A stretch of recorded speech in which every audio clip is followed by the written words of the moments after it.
Man, peace to the gods. I like this blue and red. Okay, I see what we got going on, man. Real combination.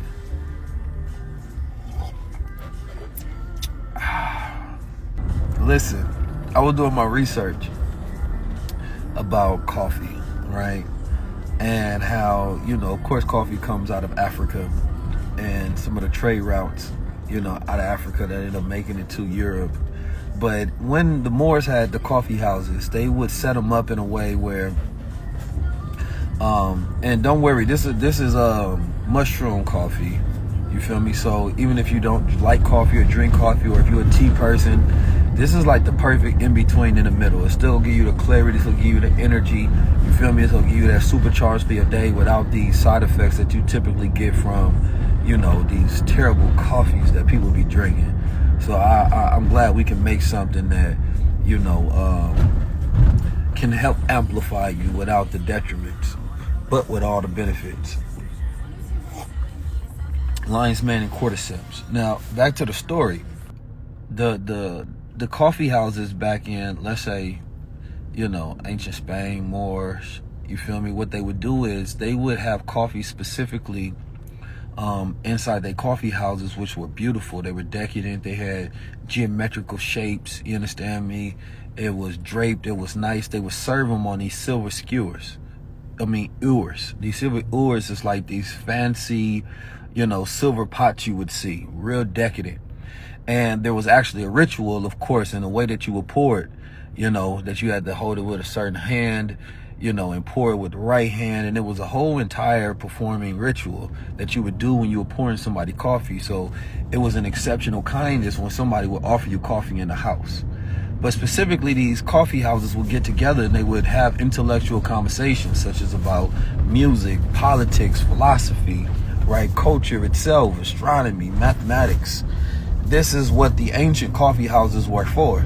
And coffee was always connected to, a sense of intellect and regalness. And so this is why the Europeans, right, took on creating these cafes, because they always connected to a higher level of royalness and intellect. You understand me? And today I believe that there's a lost art of the reasoning of and the value and the connection to coffee itself, which is why we call our supermind, and which is why we're doing the coffee houses or the coffee clubs as we travel around, because we want to bring back that tradition, because that was a culture that was going through a renaissance. And the goal is to have a culture that goes through a renaissance, have connection, right? Imagine we get dressed up to go to the club, but imagine you get dressed up to go have a conversation. You understand me? That's stimulating while sipping something stimulating. Now, the ancient Africans, or even the Arabians, they would call coffee the wine of Islam, right? Because it didn't get you drunk, but it still gave you high stimulation. So essentially, it was like a righteous drink that you could have that didn't evoke the spirits, but it did stimulate the mind. You feel me? So it was very powerful. And so whether you're thinking about, because this can be considered tea or coffee for really, because it's not actual from coffee beans. That's why we call it supermind, right? Coffee is just an easy way for people to understand it's something that's going to energize your body, right? And so they typically did not add sugar. They just add some water in it. And so we created this compound because it's helped grows, new brain cells, right? And new neural structures within the brain, specifically what we call myelin, right? So it helps electricity flow between the brain. It helps with memory. And then we have the cordyceps that helps with the overall body immune system. It fortifies your body. And it also is good for as a pre or post workout. You feel me? It help amplify the workout, or to help increase the recovery. So you'll get a much quicker recovery by 4x times. And these are all studies that we went through. So we let people taste test it, and it tastes better than anything that's on the market. But specifically, I want people to understand that we're building a culture around this. We're building a society around this. So I'm happy for this brand and, to be a part of it, because how do you go? We don't particularly need a cultural revolution. We need a cultural renaissance. We need a period of enlightenment where we optimize the things that we do. But that can't happen because we need to make sure that we're communicating. Communication rules the nation. You feel me? And so Once we optimize our communication, we start to optimize our cognition, which means we start to have traditions rooted in intellectualism, right? But currently we have an anti-intellectual culture. So being able to, sip some coffee, listen to some music, they would often they would play chess, they would listen to music, they would talk poetry, politics, philosophy, etc.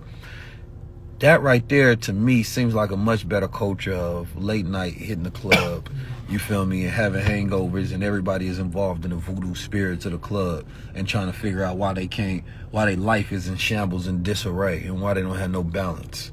And then people say, what do you do for fun? Like, the only thing you can do for fun is distract yourself. You feel me? Like, I think that the whole key to creating and bringing around this supermind culture is so that people is rooted in a renaissance where the culture is being elevated consistently.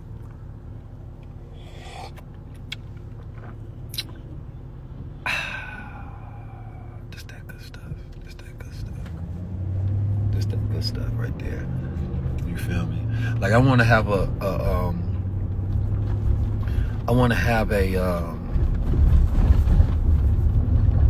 one of the coffee clubs, I want people to come in and dressed up really nice and fine linens and suits and clean. You feel me? Where it's just like, can we represent a civilized culture? I'm at that point now. It's like I get tired of repeating the same thing over and over. Like, I know crypto is booming right now, or it's trying to get back to booming. And people hit me up and, why you ain't talking about this? Like, what more can I say? What more can I say? It's like either you listening or you're not at this point. You want me to talk about the stocks, you want me to talk about the market, you want me to, well, maybe I would be willing to do that, but only within my community. In my community, I'm talking about people who would show up for a different culture to renaissance. People that I know is actually taking action and rooted in action. You feel me? It can't just be rooted in philosophy. It got to be rooted in action. Like, I've been teaching and preaching the same things for the last 10 years, right? Before AI was a thing that everybody is having a conversation about today, building their skills around. I've literally sat with people and gave them consultations, and they changed their whole life to become people that's in AI, right? And they was able to get them a career, right? When people were saying that, don't get into podcasts, and now you see the podcast market, has doubled, and now they're going to be offering people, television awards, because we're trying to show you, like, don't build it as just a regular podcast, build it as a TV show. When we're showing people how to build brands as communities and build a world around that to where it has a uniform, it has a taste, a texture, a sound, an enemy. Right now, everybody has to do that. We've always been showcasing the blueprint of what's to come for the future. So more than the words, it's the example that we try to set and amplify, because we need better archetypes for people to see themselves through. So we always world building. So really, I'm an architect. You understand me? An architect of frameworks, of blueprints, of archetypes. And giving those blueprints out through either actual word, example, text, speech, and I want to see people execute, because we at the point now, and why I say it's not about a revolution, about a renaissance, because we actually have everything we need now. The revolution would be like, okay, let's get to a point where we can all have our own podcast and control the narrative. Well, that is here. Revolution would be saying that, okay, let's get to a point where we have our own currency that we can spend amongst each other. Well, that's here. The revolution is already here. The renaissance, the elevation of that, the enlightenment of that, the cultural optimization of the music, the language, the spirituality. You understand me? The personal development, the cognitive development. That's what we need to go through, to where we have a period of flourishing already in the fields that we in.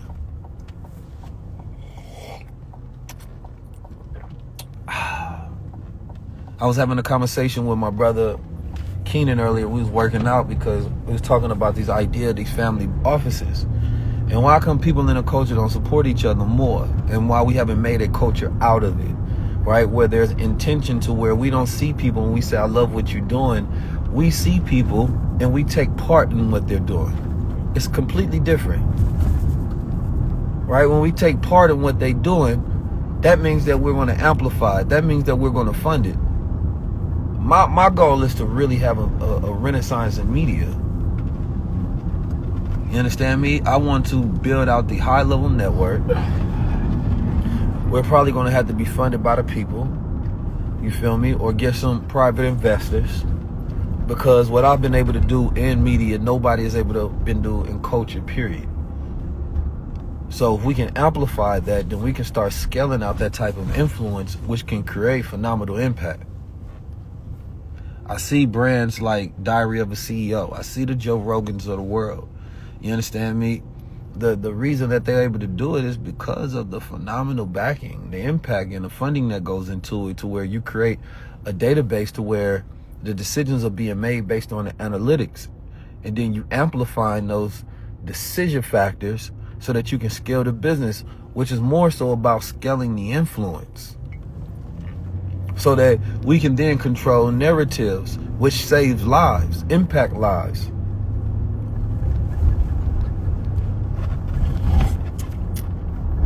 Our greatest and most powerful base is storytelling. That's why the brother Ibrahim Traore was like, we need our own Hollywood over here. Because they've been controlling your image for too long. They've been controlling your story for too long. And now it's time for you to control your own. So yeah, it's time to go to a renaissance. That's what we focus on right now. A renaissance. Man, I appreciate you. It's not my coffee, it's ours. I just want you to understand that it's not about coffee. We have chocolates, we have oils, it's not about coffee at all. It's about a cultural renaissance, building community. You understand me? Amplifying culture, having high level conversations. You understand me? Killing that low level culture that has been created, to where a lot of times the only time we get together as groups of men and women is when we drinking, which means that there's no clear thought. We can't do that. We can't do that. Most of it, we think about the memories that we have with friends and family and things of that nature, it's mostly over some drinks. So that means your spirit is not even in a clear space. So how you gonna build a culture off that? Don't work like that. Maybe it gets to a point to where, you know, you could be like the Italians and be sipping wine and all kind of days, but you know, you have to understand your DNA a little different. We got so much drug use and abuse in our DNA, and alcoholics in our DNA, and you don't know what amplifies those things. So we have to get to a clear space to where we can afford to do right and take on habits of other cultures, because currently we can't afford it because it's attached to too much trauma.